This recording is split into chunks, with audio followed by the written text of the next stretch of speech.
what this water reminds me of? The French frickin' Revolution. That's because everything reminds me of the French Revolution. Because we had our freaking own! The French Revolution began due to a lack of food, money, and even the way France's government was set up. In order to combat their lack of money, the king raised taxes, which caused quite the uproar within the commoners. This is because not only did they have to pay more taxes, the rich didn't have to pay any. And how fair is that? Thanks for the chair, Burke. Let's take a walk. The way France's society had been set up caused problems when it was time to collect taxes. You see, French society was split into three groups of people: kings and nobles, clergies, and the commoners. Commoners being the most, common. Anyways, as the king attempted to collect this higher tax, a new group formed, one that was for equal rights, separation of church and state, and fair treatment. A pretty good wish, right? But they put up an even better fight to get that wish.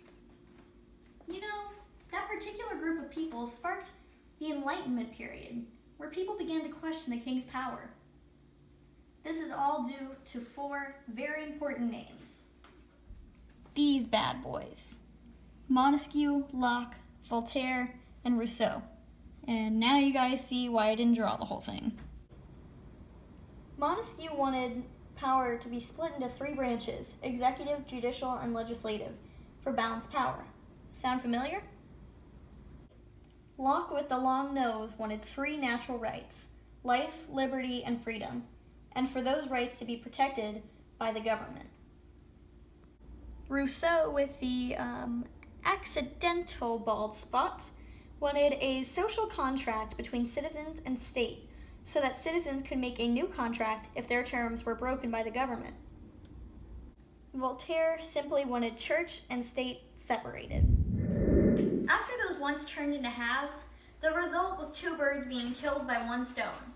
But in this case, the birds were Marie Antoinette and King Louis, and the stone was the guillotine, after committing treason. Okay, bad comparison. Moving on. After all of this, a man named Paris took over, thus the start of the terror.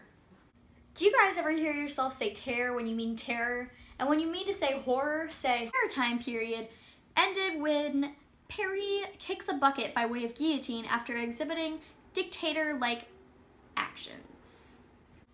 He killed people for no reason!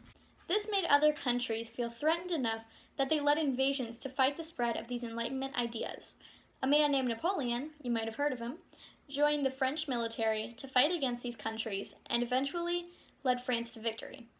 By the end of the war, France had conquered many countries, which then spread Enlightenment ideas across Europe, but affected lives around the world. The spread of these ideas even unwittingly caused the Haitian Revolution, as slaves were inspired and influenced by the ideas of Enlightenment as well as the Declaration of Man and Citizen. These particular slaves could now see freedom at the end of the tunnel and went on to lead slave revolts. Heavy stuff, I know. The French Rebellion and Revolution allowed and encouraged people to stand up against dictators like Louis XVI, dictators that we sadly still see today. The revolution was not only a stepping stone for society, but also for governments, as they brought us closer to what we see today: democratic political systems. The French Revolution's legacy is also still alive, well, and applicable to today, as the French Civil Code, made during the French Revolution, is still used in Canada today, now just modified to fit a modern world. Now let's go back to where we started. The water.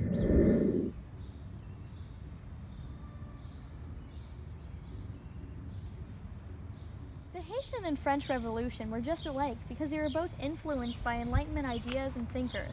Not only were they alike because of Enlightenment thinkers starting them, but also because they were started by citizens that knew that they were being treated unfairly. The French Revolution was very successful because the new government protected the rights that the citizens fought for. And the Enlightenment ideas that kickstarted this revolution are all around us today, even in our very own Do-Ro-Mac, the Constitution. Ready? Are you ready to act? Thank you.